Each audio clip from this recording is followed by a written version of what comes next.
Hi, everyone. Right. 10 reasons why I like Substack.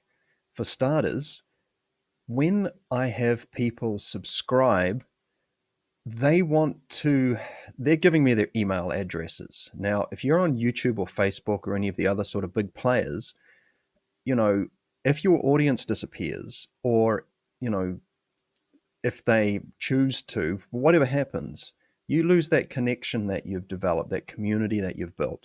Whereas if you are building an email list, well, the cool thing is on Substack, you can download that at any time. You can re-upload it if you want to go to another service. But long term, having an email list, the people that are happy to have you send them stuff direct into their email inbox, that's a highly valuable sort of network to retain that you retain control over. So that's number one. Like, that's a big one, right? Now, number two, creative freedom. So one thing you'll notice is that there is an obvious sort of incrementally increasing amount of censorship happening. And we've seen it especially in the last sort of 5 or 6 years for various reasons. And this can affect your creative process when you are essentially trying to just naturally express. Okay. And so getting onto a platform like Substack, which is really an open speech platform in a lot of ways, they certainly do have community guidelines, but it is, and I won't say it's the Wild West, so to speak, but it's definitely got a lot more latitude as far as what you can talk about. And so it's definitely a good place to practice your voice. All right. Number three, fair revenue. Okay, so if you are seeking to become a YouTuber, for example, and you want to make an income from ad revenue, that's a long haul, and even the big creators will say, "Don't chase that. It's not worth it. It's unreliable. It's fickle. It can change overnight." There's something big happening on YouTube at the moment where creators are noticing a massive drop in their engagement and reach, and it's worth looking at and something to consider. If you want to start getting creative and picking a platform to focus on, YouTube may not be, and I believe it's becoming, not a good option for a primary operation platform. It's a good place because there's lots of people there, but the other thing is to consider is that if you've got the intention of setting out to build something sustainable, where you're offering a value exchange to people, and maybe you're offering like a membership for like a monthly fee, whatever that is. YouTube wants like a 30% chunk, and that's a lot. That's a lot. 30% is no joke, right?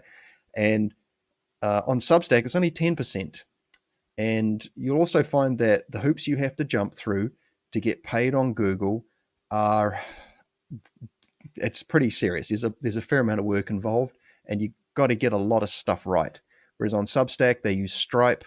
Now, that's not everyone's cup of tea as well, but it's really fast and easy to set up. All you have to do is set up a Stripe account. You'll have to get a little bit familiar with that, but it's not too bad. And then you can link it easy to your Substack. So if you want to go the YouTube route, it'll take a long time before you get paid, and then you get paid monthly. And on Substack, if somebody makes a payment, you'll get it in about a week. And so you can turn things around real fast on Substack using the Stripe connection. Right. Nice audience. Number four. So I've found that, if like I've switched off a lot of the social media on my phone, I've just deleted it. And that includes Facebook and Instagram and TikTok. I think I've got like Telegram and YouTube, Substack. That's pretty much it. And I've got Messenger because, lots of people use that still. But what I've found is that when I'm scrolling through the short form feed on Substack, because it's got a short form and a long form feed, it's quite an interesting feature. We'll talk about that in a bit. You'll scroll through this thing and you will find that the quality of the content and the types of the people that are putting content on there, it's very thoughtful, it's very intelligent for the most part, far more so than what you'll find on other platforms. And you'll find that there's a lot of very, I'd say, intellectually satisfying, a lot of heart-based and beautiful content on there as well. Little short form, just beautiful images, little snippets of people's writing, great inspirational stuff. It's educating, it's inspiring, and it's educational. It's all the good stuff. And so the people that I'm interacting on there with at the moment and discovering, they're just wonderful. They're all a bit fatigued from the big platforms, and they're looking for something more. And so they're just grateful for more quality interactions with people in the audience, and it's great. I just love it. Right, the notes feed. Okay, so Substack was originally like a newsletter email platform, and now they've got a beautiful app, which I'll talk about a bit too. But the notes feed is kind of like a Facebook feed or an X or Twitter feed. It's like a short form feed where you just kind of put your thoughts or little snippets of things on there. You can clip your videos and put them on there too. This is a lot of fun because you'll scroll through this notes feed, and the quality of the content is just great. Like I said before about the audience, you're going to scroll this and it's uplifting and elevating and satisfying. You'll walk away from a 10-minute scroll with your coffee probably feeling pretty good because you've just had a much more nutritional intake than, say, going through the Facebook and the whatever else you might be on. It's highly noticeable. And so it's a great way to get discovered because people can go, oh, I like this, so they can follow you, and then they'll keep getting notes show up in their feed. And then if they decide that they want to explore your deeper content, they can go to the long form posts, which is a lot more detailed, and I'll get to that in a second. So yeah, I've got to say that the notes feed, as far as like something to sort of browse through as a type of nutritional social media input goes, it's well worth checking out just for that one feature. So yeah, it is on the desktop version, but yeah, if you're a person who uses a phone a bit, then definitely consider getting the app and just exploring it from there. It's a lot less involved setting yourself up on the app. So yeah, cool. Right, the creator tools. Okay, so this is really where the rubber meets the road. When you are wanting to make stuff, you will find that you will probably have a variety of apps either on your phone or on your desktop. You might have a graphics app and like a recording app like OBS or something. You'll have what else? You'll have you'll need the YouTube Studio probably. You'll need maybe you use an AI image generator for certain things. What else? I'm just thinking about what I use. I've got a variety of things that I use when I make stuff, and I've got streaming softwares as well. And so I've got to have all of these components, which is great. But having to get those things working together nicely, that takes some time and effort. And what's really cool about Substack is whether it's on the phone or on the computer, and on the computer there's a lot more tools, I have to say, but there are all of these very useful. It's basically like a workflow that caters to a variety of content creation types and styles, and so for example, okay, so I said AI images. There's a free AI image generator that is super fast, and you can put reasonably complex quotes in there, prompts, and you'll find that it'll spit something out. You might have to do it a couple of times, but you'll generally find something that you want. You can go chat GPT or these other things too, but if you're just looking for something quick and easy and to the point, it's fine. And it's got a clipping function. So, for example, when I upload this particular video, which I'm recording inside the Substack desktop ecosystem on the website, basically, it's going to clip and send out shorts of this video on my notes feed automatically, which is pretty cool. And then what I can do is that prior to me posting this or publishing it, I will have the option to, it will create a series of clips automatically that I can choose to send out, that I can select from, some AI generated ones that are contextual. What I can do is that I can actually create my own clips, and I've got a choice of vertical or horizontal. I can put subtitles on it. I can, what else can I do? Oh, there's a bunch of things. But I can edit the video by text as well, which is pretty cool. Editing video by text is a really great tool for capturing like a section of relevance and context. That's great for encapsulating what it is that you're talking about, to basically, lure people into checking out the larger story. Okay, another cool feature, and these are a bit all over the place, but I just wanted to sit down and make a video, try and rope some of you guys into checking this out. So you can connect your YouTube account to it, so it will automatically upload the video content to YouTube as a draft. I believe you can change that setting, so you can, I don't know if you can publish it straight away, because you want to go in and tweak the settings on YouTube a little bit, like maybe add a thumbnail and, create things like video titles and descriptions, and there's going to be other settings that need to be done. But essentially, it saves you, having to download it and re-upload it. It just sends it direct, and it will likely have the watermarks on it. And YouTube algorithm may not like that, but if Substack's your primary and YouTube is another place where you just post your content to sort of, gather some interest, because YouTube's a place where a lot of people hang out, you'll be able to drive a bit of traffic to your Substack just from having this feature. Now, the only thing I will say is that once you've published or posted the video, you can't just download it. The Substack doesn't have that feature where you can download a video that you've posted on Substack, but there are Substack video downloaders, third parties, apps that you can get. So you can certainly get your content and throw it into a video editor and do some other stuff with it. Otherwise, you can just record a video on OBS and then upload it, and then you can still, transcribe it and edit it and all those types of things.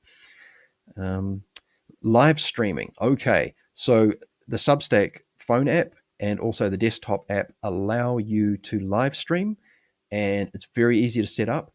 If you want to do it from a third-party software like, say, OBS, or on a cloud-based streaming service like StreamYard or EVMux, go EVMux. Hopefully you guys will connect with Substack to sort of create a nice handshake at some point.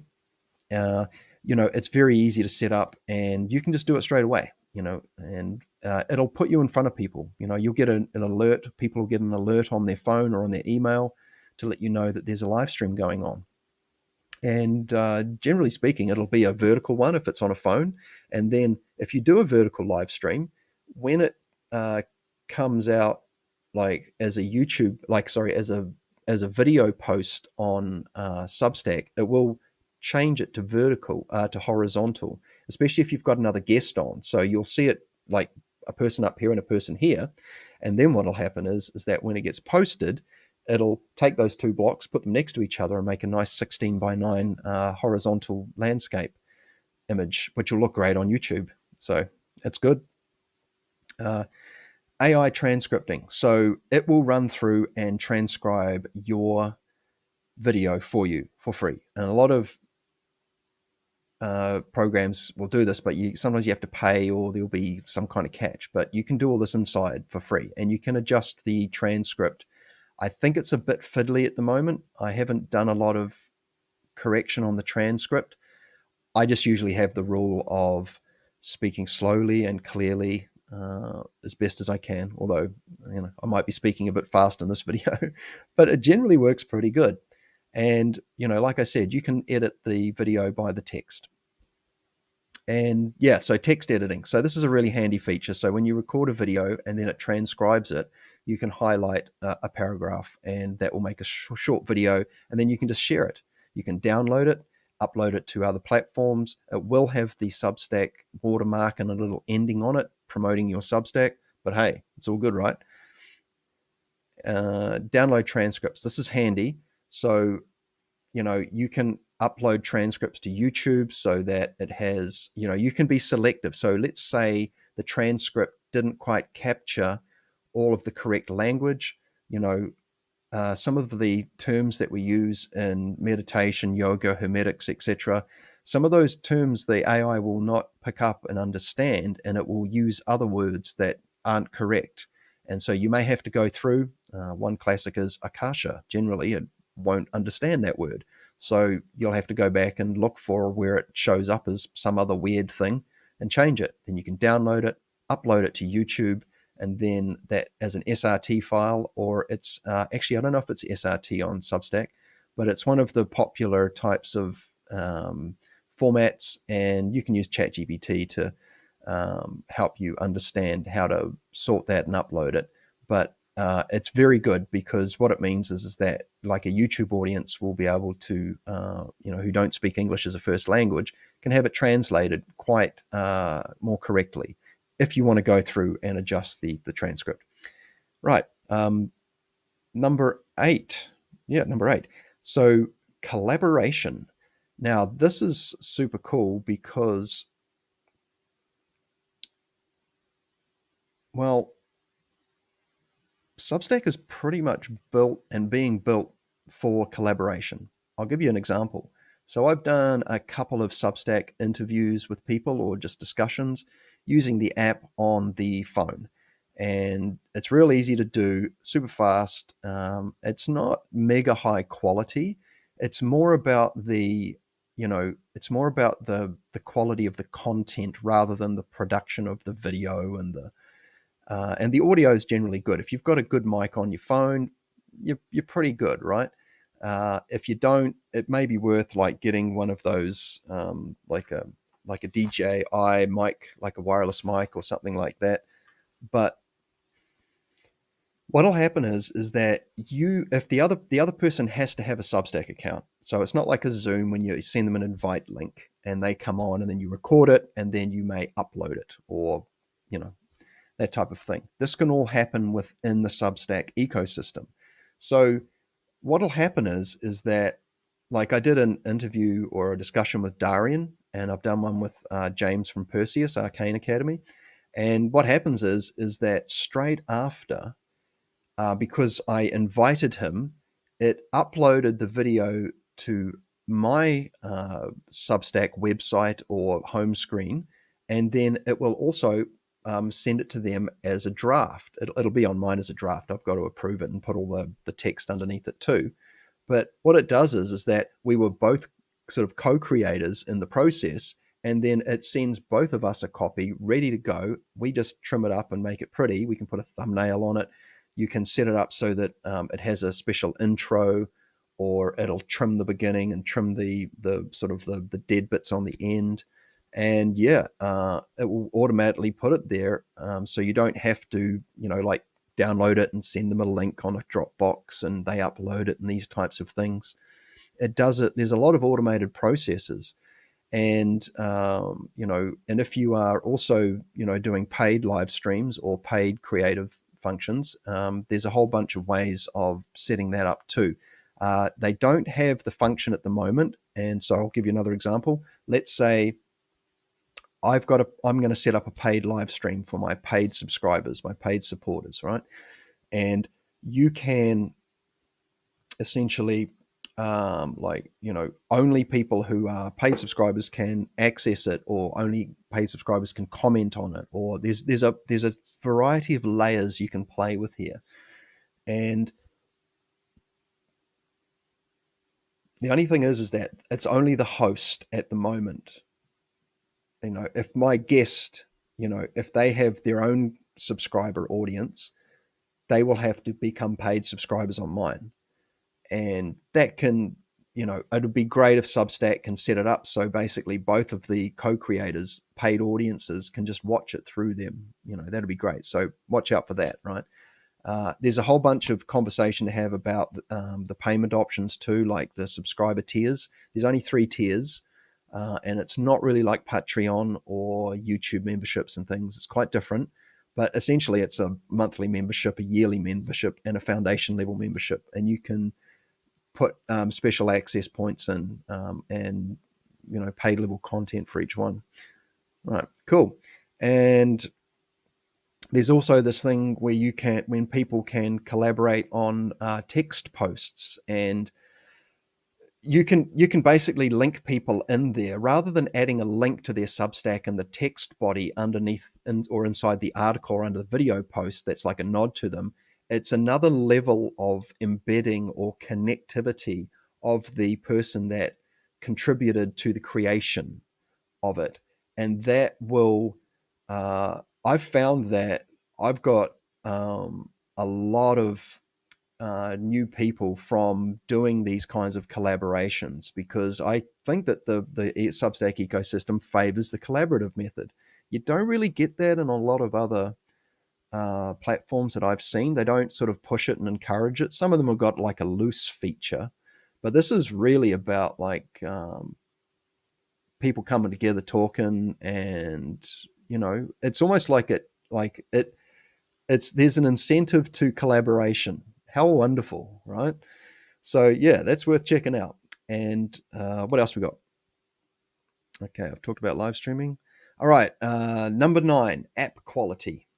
So the Substack app is very good. It's very fast. I've got it on an old iPhone 11 and it works sweet as. I can upload video.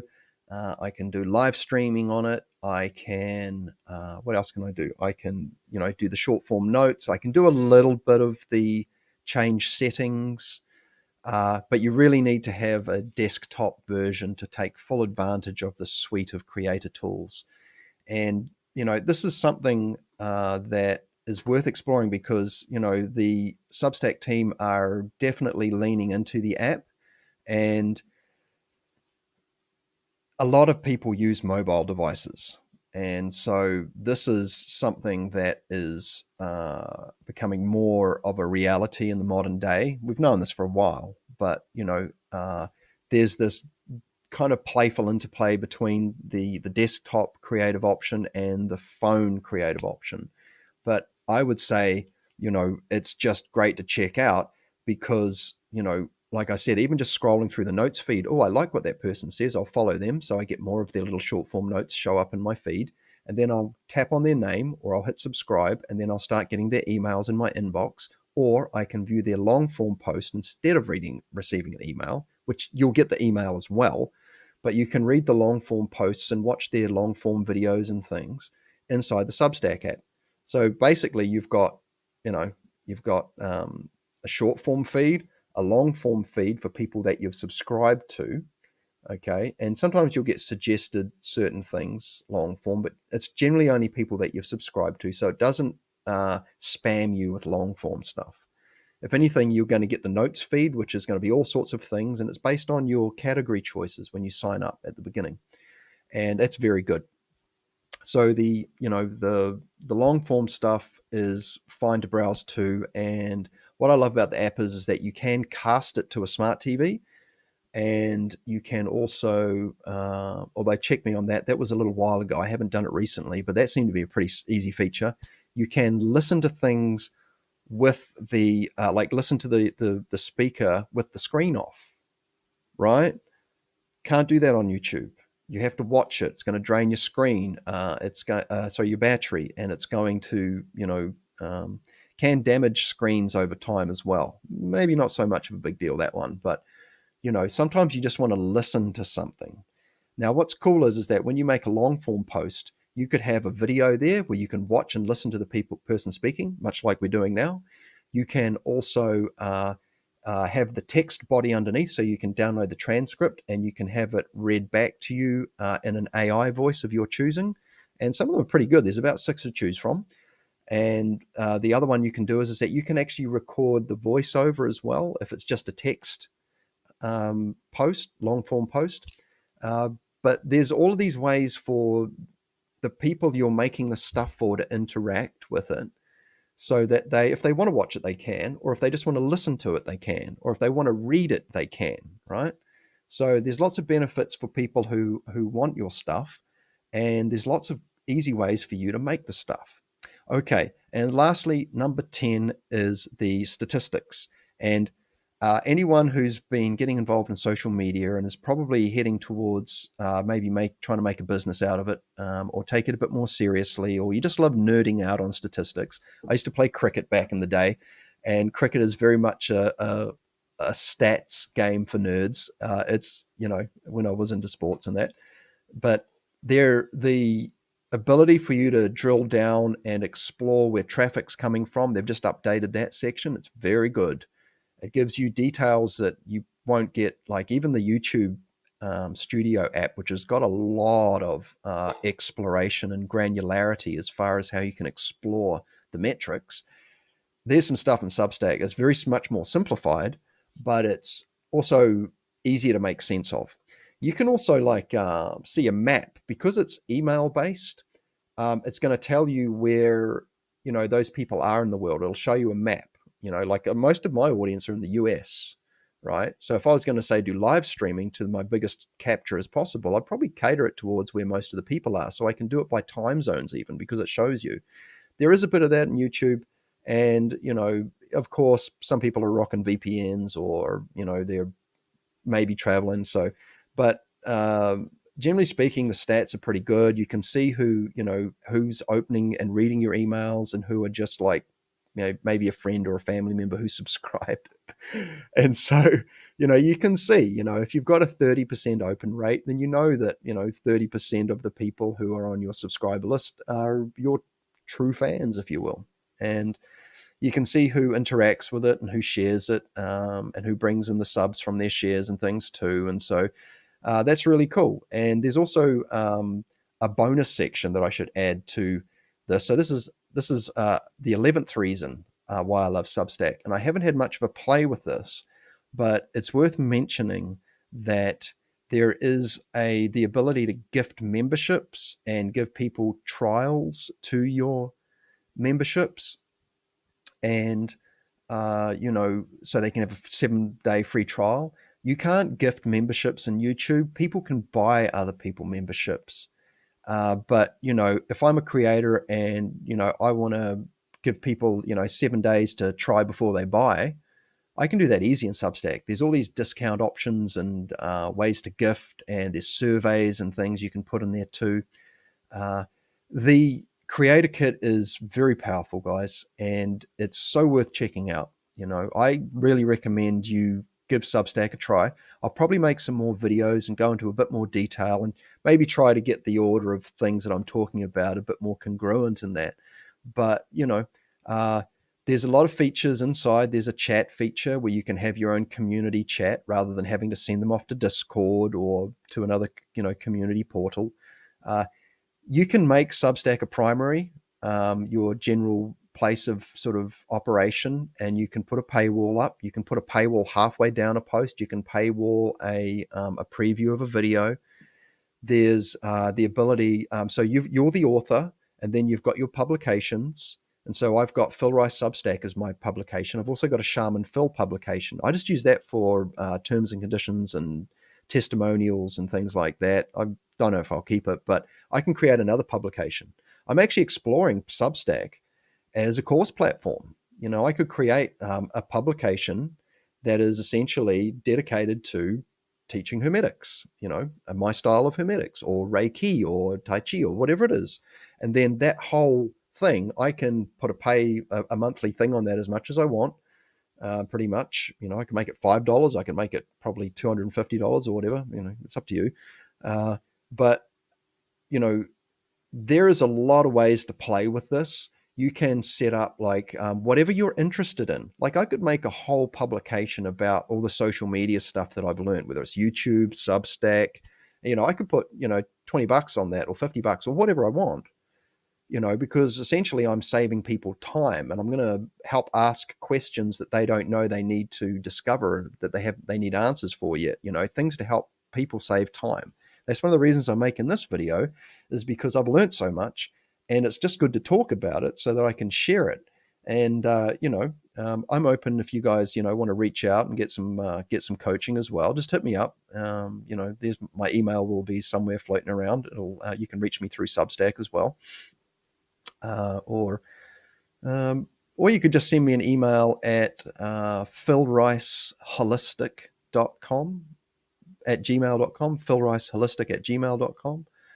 Yeah, I'll probably put a note underneath because if you want some help getting set up, let's work together. Otherwise, just keep watching.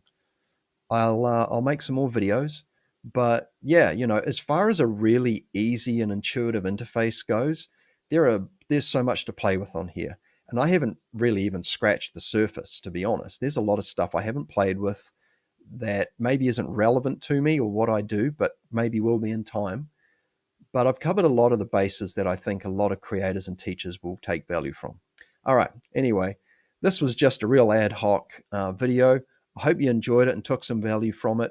I'll put some notes underneath as well. And yeah, come on over to Substack. And if you're watching on YouTube, you should really come over here, guys. I've got a lot of free content. I've pretty much duplicated my presence on Substack as I do on YouTube. And I think this is another video I'll make. I'll make a video about how to run a side-by-side presence because, Substack's still pretty small compared to, say, YouTube, something like 2 billion plus of people a day, 2 billion people a day sign into YouTube and watch YouTube stuff.